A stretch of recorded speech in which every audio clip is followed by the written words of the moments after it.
नमस्कार, मेरा नाम है सलमान अली बंजारा। इस वक्त मौजूद हैं उत्तर प्रदेश के जनपद महाराजगंज में। महाराजगंज के नौतनवा विधानसभा के अंतर्गत सोनौली बाजार में इस वक्त मौजूद हैं। हमारे साथ बातचीत करने के लिए मौजूद हैं समाजवादी पार्टी के वरिष्ठ प्रदेश कार्यकारिणी समिति निर्माण देने के लिए। संजय जी, आज के समय में जो हालात हैं, जो मौके जो चल रहे हैं, जो जैसे कि बहुत सारे मुद्दे, कुछ भी कहा जाए, बेरोजगारी, शिक्षा, यह सबसे बड़ा आजकल मुद्दा जो टॉपिक पकड़ा हुआ है, हिंदू मुस्लिम, क्या कहेंगे आप इसको? देखिए, ये आप सही कह रहे हैं। इसको देख करके ये लगता है कि ये हमारे देश का संविधान को तार तार किया जा रहा है, लोकतंत्र की हत्या किया जा रहा है।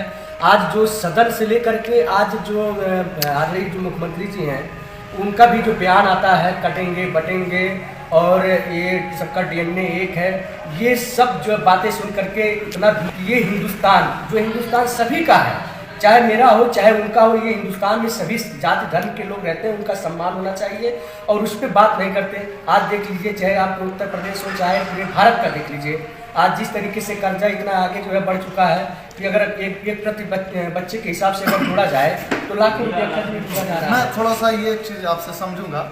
आपने भी कहा DNA एक, क्या इस DNA की बात कर रहे हैं? जैसे अभी माननीय मुख्यमंत्री जी ने जो है योगी आदित्यनाथ जी ने कहा कि जो बांग्लादेश और जो संभल में जो ये उपद्रवी लोग हैं, उनका DNA एक है। लेकिन ये सब DNA जो ये अमर्यादित भाषा है, इनको एक सम्मानित पद पर रह करके इस भाषा को प्रयोग नहीं करना चाहिए। मैं उसका बहुत निंदा करता हूँ और विरोध भी करता हूँ कि अगर एक सूबे के मुख्यमंत्री अगर इस तरीके से कहेंगे कि बाबर के और ये संभल के और बांग्लादेश के जितने उपद्रवी है, ये DNA एक है, तो ये सब बातें नहीं होनी चाहिए। ये सब केवल सत्ता को पाने के लिए हिंदू और मुसलमान किया जा रहा है। लेकिन सच्चाई ये भी है कि आज देश इस चीज़ पे नहीं, आज बेरोजगारी पे जूझ रहा है, महंगाई पे जूझ रहा है, नौकरी पे जूझ रहा है।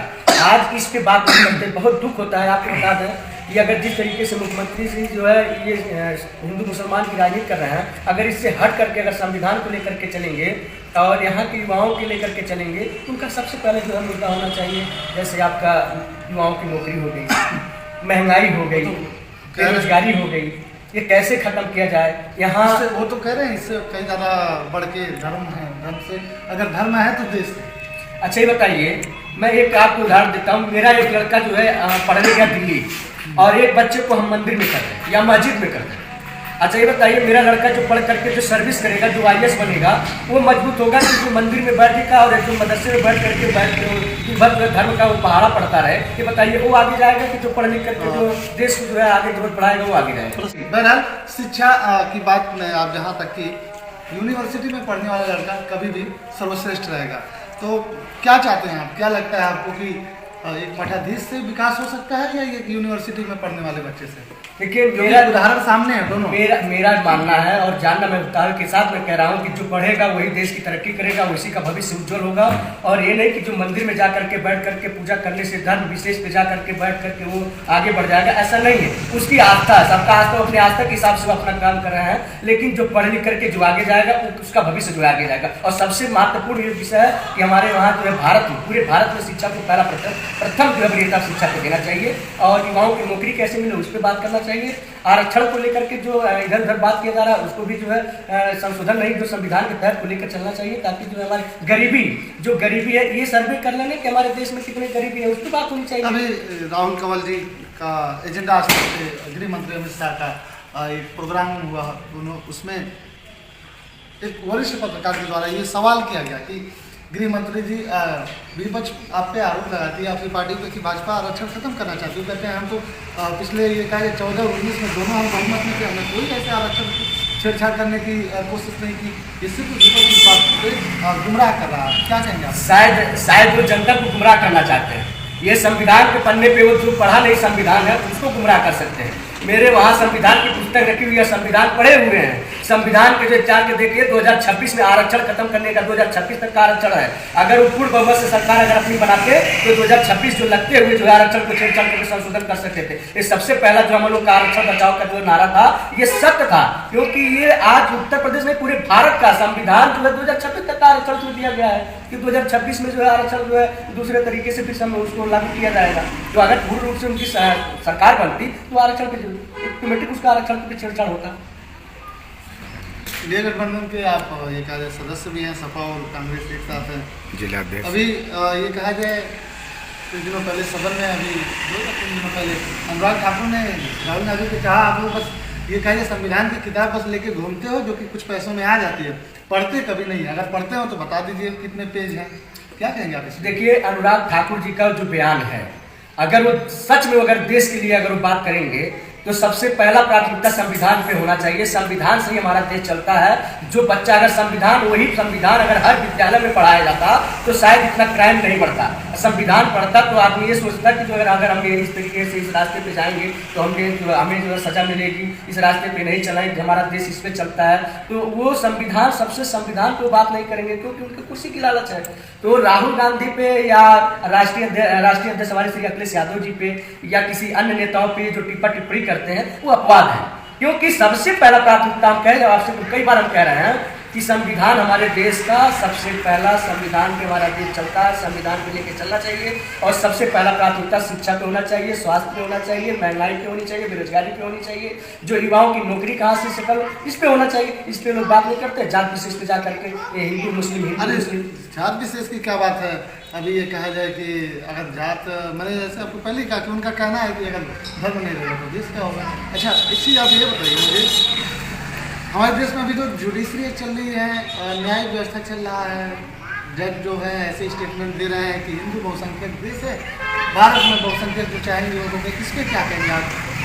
देखिए, ये उनका जो कहना है मैं उनका घोर विरोध करता हूँ। जब इस धरती को, भारत की सरजमी को आज़ाद कराने के लिए वो अकेले कोई नहीं कराया, वीर अब्दुल हमीद जैसे कई ऐसे नेताओं थे जो इस देश के लिए अपनी खून पसीना बहा करके जो है इस देश को आज़ाद कराया, लड़ाई लड़ा है, सीना तान करके अपना जो है खड़ा रहा है। तो वो ये जो कहते हैं कि ये यहाँ ऐसा नहीं, वैसा नहीं, वैसा नहीं, ये उनका जो है गलत बयान है। मैं उनका घोर निंदा करता हूँ, विरोध करता हूँ। इस भारत के सरजमी पे जितने भी हमारे देश में हिंदू मुस्लिम सिख ईसाई जितने भी हैं वो सब भाई भाई हैं, इनको सबको लेके चलना चाहिए। ऐसी भाषा निकली कि इनको बांग्लादेश दिखाई देता है, इनको जो है संभल दिखाई देता है, मणिपुर क्यों नहीं दिखाई देता है, फिर अपने देश का तो हिस्सा है। और यही बिहार में आदिवासियों के ऊपर अत्याचार हो रहा है, उस पर ये बात नहीं करते। इतना जो है अगर हिंदू मुसलमान से इनके अंदर इतनी जलन है तो ये शेख हसीना जो बांग्लादेश से शेख हसीना को अपने यहाँ ले आकर के रखे हैं, तो क्यों रखे जब आप मुस्लिम के प्रति इतना नफरत है तो? अच्छा, ये बताइए, ये कहते हैं कि ये मुस्लिमों के, आप कह रहे हैं कि मुस्लिम पे बात नहीं करते। अच्छा बताइए, कटो और बटो का नारा क्या है? जो कटेगा वो बटेगा, क्या है? सीधा सीधा संकेत है। क्योंकि इस पे पहले ही सपा राष्ट्रीय अध्यक्ष अखिलेश यादव जी का एक स्टेटमेंट आएगा, जुड़ोगे तो जीतोगे। इस पे फिर उन्होंने जवाब दिया कि हमने अलग अलग जाति धर्म को लेकर नहीं कहा, हमने ये कहा कि सभी भारतीय आपस में एक रहें या सभी हिंदू एक हो जाए। देखिए, ये उनका घुमाने का बात है कि ये जो भारतीय जनता पार्टी की जो नीति है, ये नीति से बहुत ही जानते हैं जुमलेबाज की सरकार है। जैसे आपको एक बार सत्ता में नहीं आ रही थी, कई सालों से जो है वो पीछे रही थी, तो 15 लाख का जुमला दे करके कि हम पर खाते हुए 15 लाख जो है देंगे और उसका जुमला दे करके सरकार में आ गई। अब उसी का जो है फायदा आज छेड़छाड़, आज युवाओं को इतना भोगना पड़ता है। देखिए, आज जितने 10 साल हो गए केंद्र सरकार को, लेकिन कहाँ कहीं नौकरी निकल रहा है। बेरोजगार जो पढ़ लिख करके बच्चे जो है बेरोजगारी घूम रहे हैं। आज महंगाई को देख लीजिए, आज उत्तर प्रदेश का कर्जा देख लीजिए और पूरे क्षेत्र का कर्जा देख लीजिए, तो अभी पता चल जाएगा दूध का दूध, पानी का पानी की आज भारत किस स्तर पर पहुंच रहा है। वही भाजपा वालों का कहना है कि अगर ईवीएम झारखंड हो या कीजिए तेलंगाना हो, वहाँ तो एक घंटे से तुरंत शपथ लेके अपनी सरकार बना लेते हैं, वहाँ ईवीएम में गड़बड़ी नहीं रहती, और ईवीएम में गड़बड़ी दिखती है उनको। अब हम आपको बताते हैं, कहते हैं ना, खाई कोई और मोटाई रमधनिया, ये कहावत है। ये हमला वहाँ करते हैं जहाँ यहाँ उत्तर प्रदेश बड़ा प्रदेश है, ये बड़े बड़े प्रदेश में अपनी गेम खेलते हैं। और जो 40 सीटें, 8-20 सीटें वाली, फिर ये कहते हैं कि अगर हम एक जगह जो है हमारा नंबर 400 का अगर हमें अकेला मिल जा रहा है और 10 प्रदेश मिलाकर उनको 100 पूरा हो रहा है तो ले जाने दो, हम तो मजबूत तो हैं। ये हम आज भी कह रहे हैं, कल भी कह रहे थे कि हमें ईवीएम पे भरोसा नहीं है और ना होगा। अगर इतने ईमानदार हैं, भरोसा नहीं है, फिर 37 सीटें आ कैसे गई सपा की? वही कह रहे हैं ना कि अगर 15 और 85 की अगर बात कर लिया जाए तो जनता इतनी नफरत कर रही है भारतीय जनता पार्टी से। आज शहरी से लेकर के देहात एरिया अगर घूमते होंगे, पता चलता होगा कि हम लोग वोट देते हैं विपक्ष को, आज समाजवादी पार्टी को वोट दिए, लेकिन ये जो है वोट हमारा कम हो गया। तो देखिए, आक्रोश में जनता पूरी आक्रोश से भारतीय जनता पार्टी से जब एक तरफा वोट जो है गठबंधन को पड़ा तो 37 सीट निकलना स्वाभाविक बात है। चलिए, फिलहाल इनका पक्ष तक क्या राय रखते हैं आप इस पर हमें जरूर बताइए। अपने सहयोगी के साथ सलमान अली बंजारा, जय हिंद।